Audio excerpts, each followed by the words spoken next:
Circles, would you say with us? Come on.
How are we doing this morning?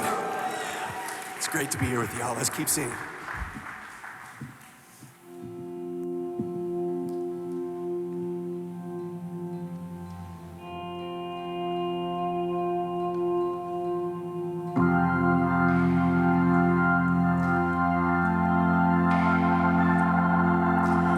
There is a fountain wrapped in a haze of light.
swept away.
Isn't it just like heaven when you walk into the room? There's not a thing that's hidden when every eye is on you. Can't get enough of your presence. It's the perfect point of view. Isn't it just like heaven?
when my vision is blurry and my thoughts run out far. You step in when the walls come prowling and the thieves come to steal. 'Cause you don't sleep when my world spins in darkness and I can't tell what's real. So show me your heart, 'cause I need a fire.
Well, Suncoast, how are we feeling this morning?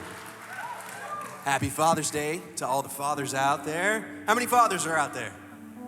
You guys aren't gonna identify yourself. I can't see you guys, you gotta make noise. How many fathers are out there? That's awesome. My dad is here, he's over here.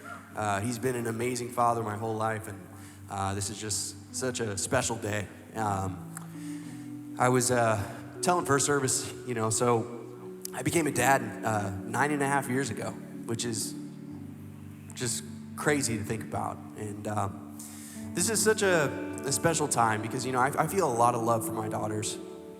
I've got two. I've got one, the older one named Leighton, and the younger one, London. And it's hard to describe like the love that you have for your children. And a lot of the dads will, and parents will know what I'm talking about. Like, it's not like you make room in your heart when your kids are born. It's like your heart gets bigger. And I think about this. I'm going to tell you a story, and I hope you don't think differently of me once I tell you this story. But it's something I struggled with when I first became a father. I remember the hospital, and Leighton was on her way. Laura, my beautiful wife, on the keyboard back there. We were there, and Leighton, came out, and I was a dad.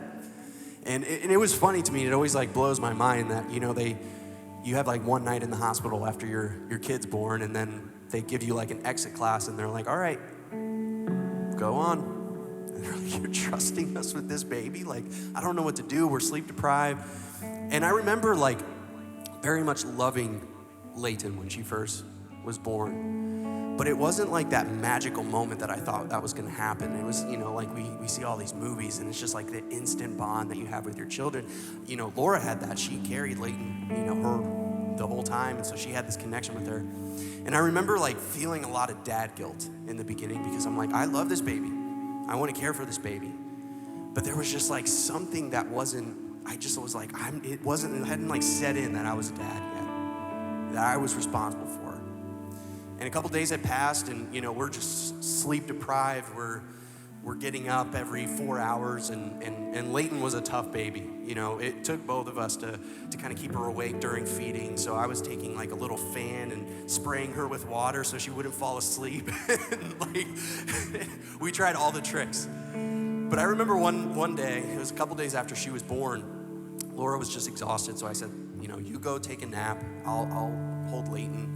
And I had her on my chest. And there was this moment, and she just laid there for hours. And I just felt this baby trusts me, and there was this moment of it just clicked. And she imprinted, it was I feel it now. And Laura woke up from her nap, and I was just just so excited, tears in my eyes, it happened. It happened. I know what unconditional love truly feels like now. And that has been the best part about becoming a father, is truly understanding unconditional love. And it's amazing. They came in this morning, they had their Father's Day cards, and they just told me how good of a dad I was, and it made my heart so happy because I try so hard to be a good dad. And it reminds me when we talk about unconditional love, we talk about God as being our Father. And we have this unconditional love that's always available to us. And I know sometimes it sounds like there's condition on God's love for us, that we may have to say a specific prayer or believe a certain thing, but that's just not true. God's love is truly unconditional. He loves you where you are. And no matter what Leighton and London say to me or do to me, I may get frustrated with them, I may get mad with them, but my love will always be there. And that's true for our Father as well. We may get mad at God for things that are happening in our life. We may even question his existence. But the reality of the situation is that the love that we have for our kids doesn't even compare to the love that God has for us. And that's a really comforting thing for me, because through the trials and through the high points in life, knowing that God's love is consistent for us and will always be there. And we may not always be ready for it, but it is there and it is available. And as we sing this last song, I want you to reflect on that. And I hope you guys, especially the fathers, have a wonderful rest of your day. And I hope you feel that love. Thank you guys. Let's sing.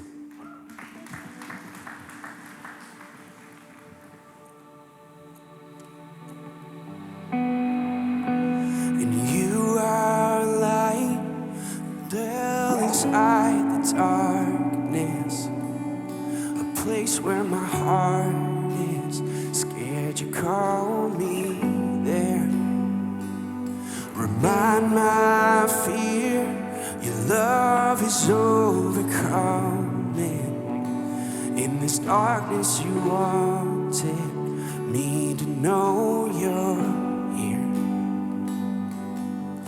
In the unknown, I never know so much.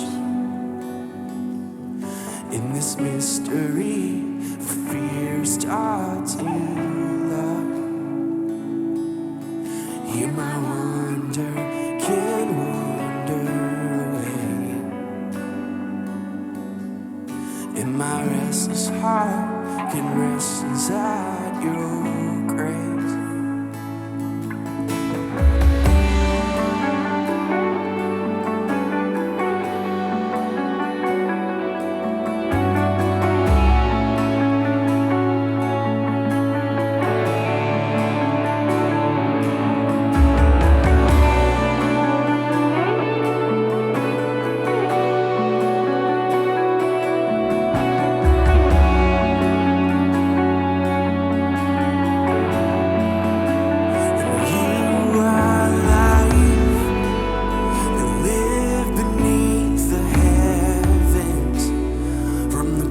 Where my heart is to out beyond the stars, and teach my heart to love beyond my comfort. From the place where we once were to wherever you may go. In the unknown, I never know so much. In this mystery, where fears start to love. Hear my wonder, can wander away. And my restless heart can rest inside your grace.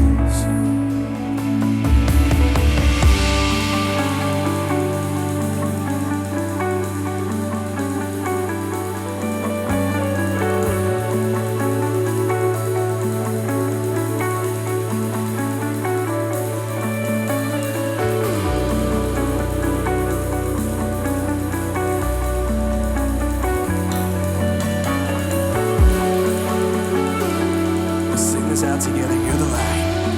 'Cause you're the light in the darkness, a hope for all the world to see.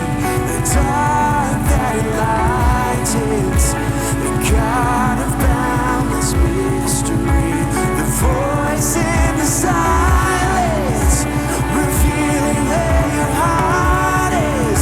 You're the arms that hold me, my solace, my sanity. You're the light in the darkness, the hope for all the world to see.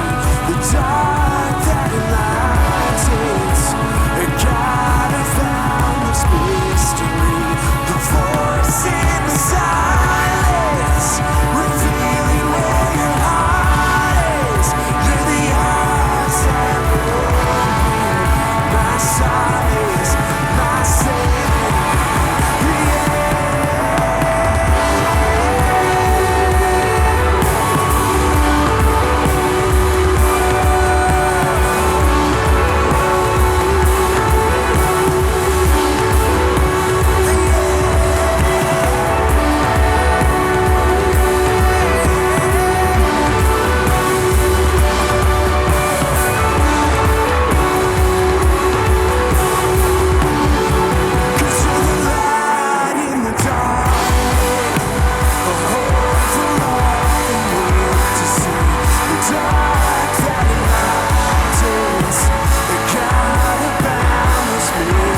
your prescription was listen to your heart. Like, listen and follow your heart.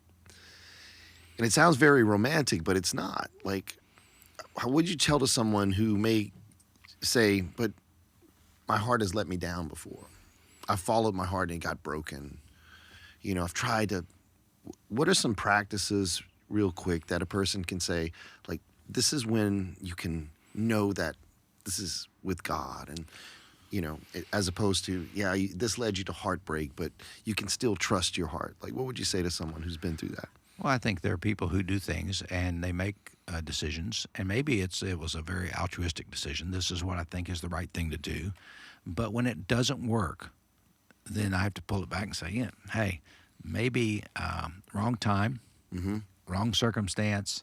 My intent was good, but not everything we do is absolutely the right thing. Right. Sometimes we can tell the right things when we look in the rearview mirror. That worked, but we ignore the things that didn't work. Yeah. But not everything works. But I think that if someone comes in and says, I'm very materialistic, I really want this, I want this, it's all about me, a very narcissistic attitude, Right. egocentric. I think that sometimes they're not in touch with their heart. Yeah. Or they're not in touch with God's heart within them. They're ignoring the presence of God that's trying to nudge them to be a better human being. Yeah. Good morning. It's good to see you today. So let me say this right up front. Happy Father's Day. So if you've had a father, which all of you did at some point, I think, happy Father's Day to them. And also, as a dad, it's rare that I get to see all three of my adult children on stage playing part of the instrument. So my heart's warm today. It's good to see them there. Not to mention the rest of these guys. I claim all of them. So I'm a dad to all those guys, but it's my privilege. So thank you for being here. A lot of good things are happening. And to remind you also, the only thing on the schedule this week that I can think of is the oil change on this coming Saturday. But today we're launching a new series called the Expectation Gap. And I want to talk to you about this expectation concept, because I think we all live in a gap. The gap between what we expect and the gap between what we experience. And some of us, we aim high, and, the old expression, well, if you aim high and you miss, good luck. I had a friend of mine who had this concept called Friend Day years ago, and this was like 30 years ago. He said, man, we had a friend day, and they brought the attendance up to the church, and the church ran about 300 people. He said, the first goal was going to be 600. They only had 500. The next friend day, the next year, they had a goal of 750, and they had 600. The next friend day, they had a goal of 1,000. They only hit like 800. And one of the ladies in the church came to him and said, I don't know why you do this, because you're a miserable failure every time. So you set these high goals and you don't meet them, but it's okay, isn't it? It's better to aim high and miss than aim low and hit every time. So the expectation gap is simply, where are you, what do you expect, and how's that working for your life? Often the expectation gap is the birthplace of frustration, disappointment, and discouragement. But there's a solution. There's a way to reconcile this space between. In this series, we're calling the expectation gap, it's how can God help us bridge these two visions, or these two expectations. So this first week, we're going to talk about the expectation of others. When I was 17 years old, I worked in St. Petersburg at Crest Cabinet Company. I made $1.85 an hour, which is pretty good because that was a raise for my $1.65 hour job I'd had at another place. And this was owned by a Jewish guy, and he made desk, and I worked in the desk compartment. I was a laminator, laminating for Mike on desk. And one day, the fear is that you ever have to work with the owner. His name was Maury. Sound good? His last name was Goldblatt. He passed away years ago. But one of the things they said, when you have to work with him, he's just very emotional. He gets angry easily. He's everywhere. So I'm working with him one day, and I'm kind of a young kid, 17 years old, but I'm at work on time. I wear a clean shirt, and I'm very respectful to everybody. So he says, okay, you're working with me today. And I go, oh boy. Now the other guy's looking at me and go. So I go to work with Maury, and the first thing he does is, see that over there, this Danish walnut? Cut some strips for Danish walnut, and we're going to laminate something. And then the secretary said, oh, you got a phone call. He said, I'll be right back. So I walked over to this area for Mike, and there's one big piece of Danish walnut. And they have a splitter or a stripper. It's had two blades here and one here. And you take it and you run it through. It wasn't a saw, but it would cut all that formica into little strips so you could put it around the edge of the desk or whatever. And I took that sheet and I stripped it all down. And when he came out, he goes, "Where is that?" I said, "Right there." And he looked at me and said, "What happened to that big piece right here?" I said, "It's right there. I cut it into pieces." "That's not what I wanted." And he just, "Oh no, do you know how much that's gonna cost?" And just big, very over emotional, stereotypical, Jewish guy. And I'm wearing my Smile Jesus Loves You t-shirt. So, because that was the era in the 1970s, early 70s. And he became so upset. And I stood there, he's in tears, waving his arms. And he could, multi-millionaire back then. And I was a teen, I'd seen him do this before. And I decided before I ever worked with him, I wasn't going to let him get to me. So I was indifferent. I stood there and didn't say anything, not apologizing. I did what I thought he wanted, and he was upset because I did not do what he wanted. I refused to be devalued, even as a 17-year-old kid. I did what he thought he said. And here's what I said after he went through the whole thing. He said, "What do you have to say?" I said, "I cannot read your mind." That made him so happy. As a 17-year-old guy telling this wealthy guy, "I can't read your mind." And he just kind of rolled his eyes and walked off. But there's some unmet expectations there. There was a big gap between what he wanted and what I delivered. And the gap also was between what I thought he wanted and what I delivered was the same. But wouldn't it be great if others quit blaming us for not being able to read their minds? Are you married? If not, then you don't have this problem. But this story makes a point. Would it be great? Generally speaking, many of us have a tendency of putting tasks and distorted priorities before people and relationships, and we have a struggle. So let me ask this next word. How many of you operate on the to-do list thing? You get a list, and I'm just curious, if you ever use a to-do list, write down, raise your hand. That's about half. Man, I am a to-do list. You know my problem with my to-do list? I have so many of these, and I have so many lists. I go, now which list am I looking at? But I'm a to-do list. But here's what I noticed. People who love a to-do list, man, when they can take their pen and go, "That's done. That's done." You ever do that? It feels good. You feel like you're getting something accomplished. You check those things off. I mean, I love to mark things off my to-do list. But here's the thing I noticed. We get so passionate about completing our to-do list that sometimes we forget there's sometimes joy in doing the things on the list. We want to get them done so we can mark them off. Help me with a little survey. How many of us you have or will visit some family this summer? Just curious. How many are going to do that? Yeah, that's about a third. That's pretty good. The truth is, whether it's mom or dad or cousins or aunt or uncle, significant relationships are almost never easy. They take work. It's often easy to let our most important relationships slip in a not so good direction because we're busy doing something else. We all know how important relationships are. Yet we have a tendency to ignore the warning signs that something needs to change, that someone that we love we could do more for and we don't. Today I want to look at a story in the Bible that deals with the expectation gap, our first one, the expectation of others. There's a story about a relationship that needs some help. So let's take a look at this story. As Jesus and his disciples were on their way, he came to a village where a woman named Martha opened her home to him. She had a sister called Mary who sat at the Lord's feet listening to what he said, but Martha was distracted by all the preparations that had to be made. She came to him and asked, "Lord, don't you care that my sister's left me to do the work all by myself? Tell her to help me."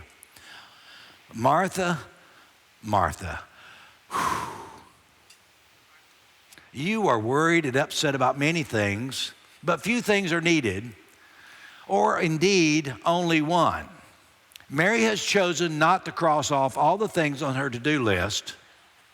No, that's not what it says. Mary has chosen to do what is better, and it will not be taken away from her. I mean, there's three truths today, and I want to give them to you. They're in your notes, and I think it'll help us understand what we're trying to do with this expectation gap. And the first one is this. You can fill in the blank if you want. Fulfilling the expectations of others can cause us to miss the most important moments. Let's go back to this biblical story. Jesus and his disciples are traveling along, and Jesus apparently stops by for an unannounced visit. Ladies, or gentlemen, whatever, how'd you like to have Jesus show up at your door, knocking on your door, to stay at your house, and you didn't know he was coming? How would you like to say it? It's not just to stop by for a cup of tea or a sandwich. He stops by and says, I might stay here a couple of days. Is there anybody in this room that would be okay with that? I mean, you say, but they're your close relatives, they're your close friends. No, that's probably what it needs to be. And here, as we look at it, I love these, and I preach for this story a lot because it can be taken so many different ways. But Martha was apparently a nervous wreck.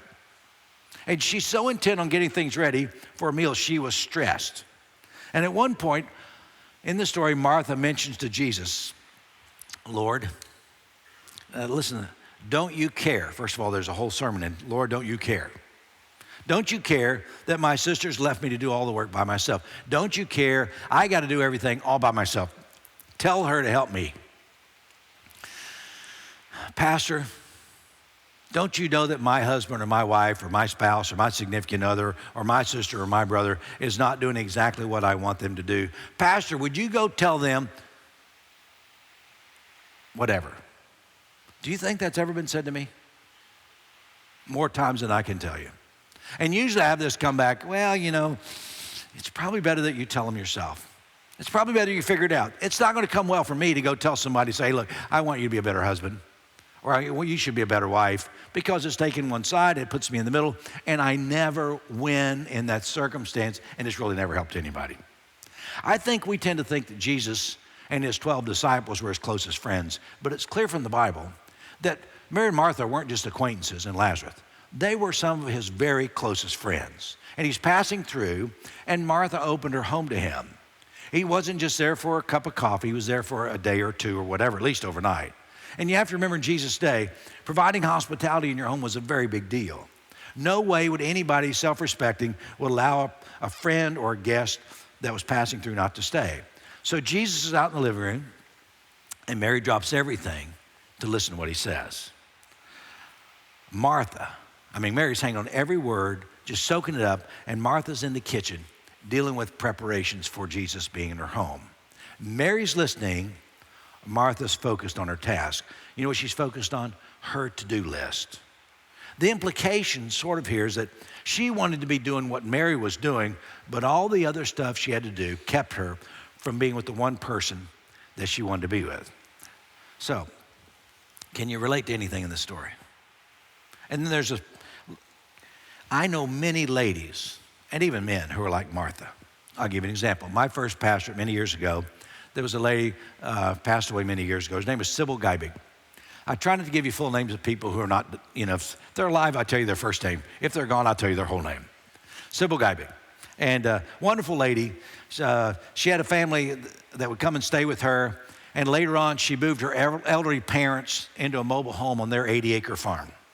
And she had company with her sister, her parents, and I learned from something about Sybil. She loved to be hospitable, and she hated it at the same time. So it gave her an opportunity to be generous and complain. And she did so well. So I learned something from her. I was just a young 25-year-old pastor, but her favorite phrase was, nobody knows. And this is what she'd say. Put her head down. Pastor, nobody knows what I'm going through. I have to go to the store, I have to do the cleaning, I have to do this, and she'd go through the whole thing. And then she'd say, but they're my family, and that's what I need to do, and I love them here, but nobody knows. And what I wanted to look at her and go, Martha, Martha, do not expect everyone to be like you. So here's the question. Do you have any relationships that are being put on the lower shelf because your to-do list is taking up all your time?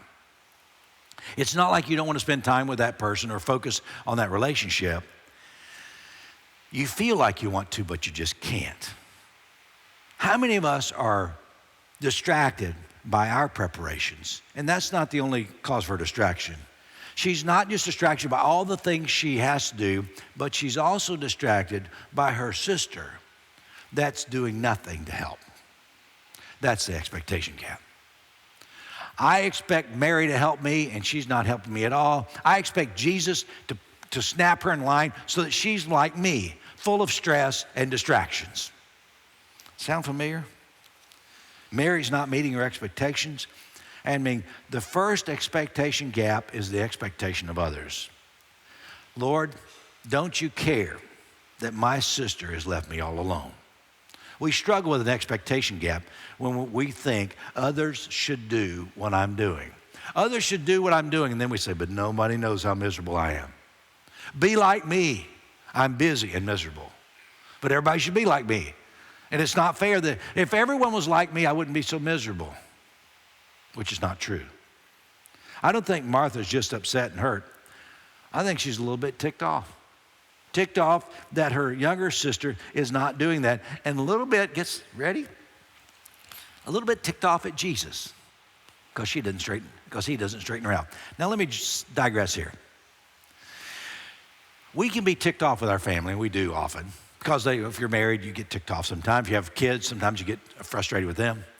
But the thing I hear most as a pastor is when people go through something and they're really frustrated with God. Why is God doing this to me? I mean, why am I the one who has the illness or the sickness? Or I'm frustrated because God doesn't do this, that he did it for this person. They were healed, but I'm not.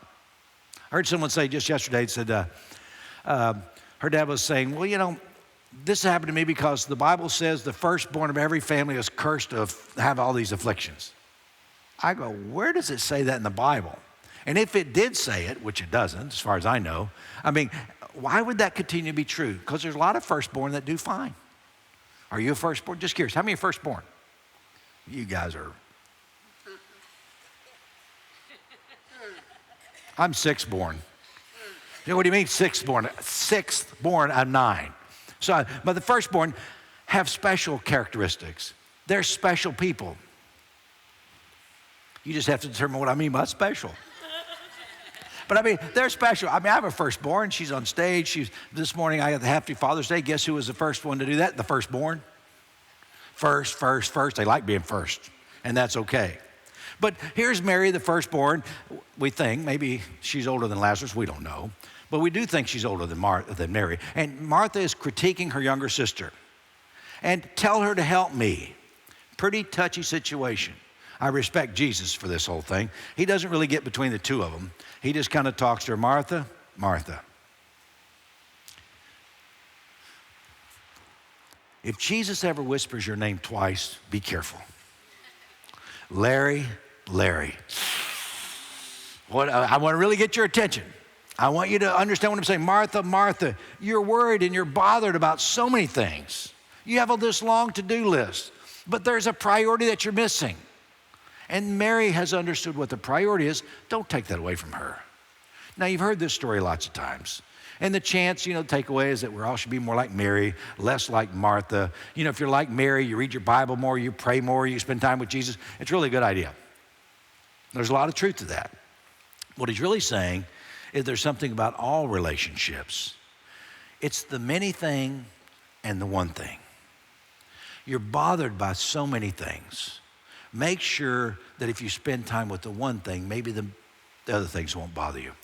You ever get stressed out about some of the details in your life? I do.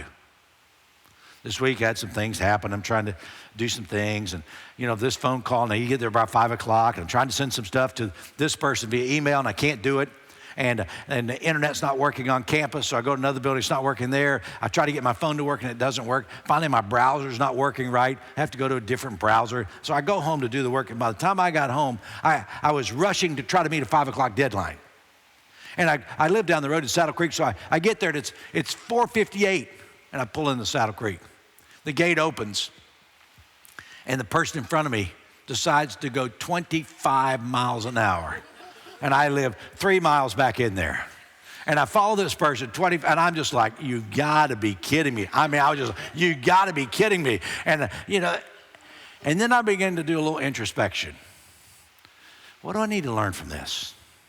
And as I went in, I said quite a few, the Lord is my shepherd. I breathe in, I breathe out, I smile. And when I got home, I took about 10 minutes and I sat down and I said, okay, God, I need for you to realign my priorities because I really got screwed up here for a while. And I'm your pastor. And if it can happen to me, it's usually happened to all of us because I'm no different than you. I walk in the same walks that you do. I live the same life that you do. I have the same frustrations that you do. But what I want to teach you are some of the mechanisms that I've learned to help me be more focused and take a break and get back in the right zone. See, Martha, you're so distracted by having such a big meal with all these different dishes. Mary's chosen to focus on the one dish, the relationship. You know what Jesus is basically saying here? Simplify. Do you need to hear this word in your life today? You need to simplify. You've got too many plates spinning. Pastor, how do you know about that? Because I spin a lot of plates. You do this one, you do this one, you do this one. And about the time you get to the fifth one, you got to go spin this one again. It's never that you just get them all done. And finally they fall. And when they do, you go, oh man, I got to start all over again. But what Jesus is saying, sometimes we need to take a break and get connected with the God who is all around us and within us and the Spirit of Christ that lives in us and simplify. What I think Jesus is saying here is our friendship is not based upon what you do for me, but our friendship is based on what I have for you. I love this story because Martha's problem is my problem. In at least one important relationship in our lives, we're putting stuff before people. Know what I mean by putting stuff before people? The person who's so consumed with work, burning the candle in both ends, trying to get ahead, putting in too many hours, and relationships at home suffer because of it. And let's be real about it. I mean, we overload our schedules, we strain our relationships with our family, not just to pay the bills, but to have a little more, and a little more, and a little more. So many times the stuff we're putting before people isn't actually just paying the bills. It's not just keeping our heads above water. It's having more and better stuff. And for that, we sacrifice relationships. Is there anyone besides me who needs to hear the word simplify today? I think so. Let's look at number 2. Getting things done often comes in conflict with building relationships with others. Anyone feel like they need more on their to-do list? I have plenty. Whether our to-do list or our calendar, I've tried a calendar, I've tried a phone app, I do my scheduling, I use a letter pad or legal pad, or I try to keep in my head, which is a joke. So if we let it, the to-do list will just ruin our lives. I started thinking about something that would fit this. In the year I graduated from high school, I don't mind telling you how old I am. You can do the math, but the year I graduated from high school was 1974. In 1974, a song came out, kind of a folk song, and it's called The Cat's in the Cradle. And most of us know the song. Let me read the lyrics to you. My child arrived just the other day. He came to the world in the usual way. But there are planes to catch and bills to pay. He learned to walk while I was away.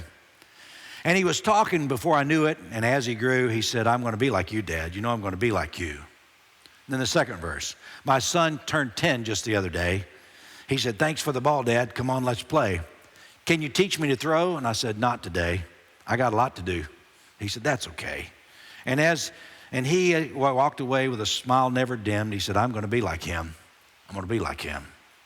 Well, he came from college just the other day. So much like a man, I just had to say, son, I'm proud of you. Can you sit for a while? He shook his head, and he said with a smile, what I'd really like, Dad, is to borrow the car keys. See you later. Can I have them, please? See the stage of life? And then it says, I've long since retired. My son's moved away. I called him up just the other day. I said, I'd like to see if you don't mind. He said, I'd love to, Dad, if I can just find the time.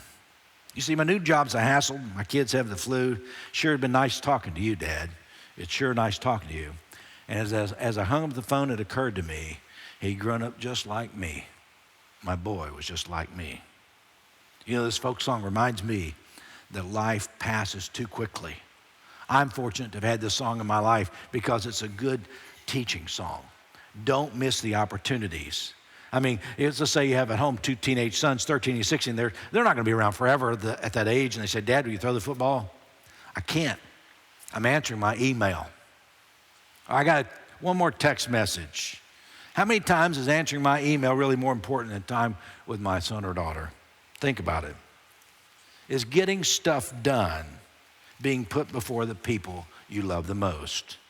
Busyness is often an enemy of relationships.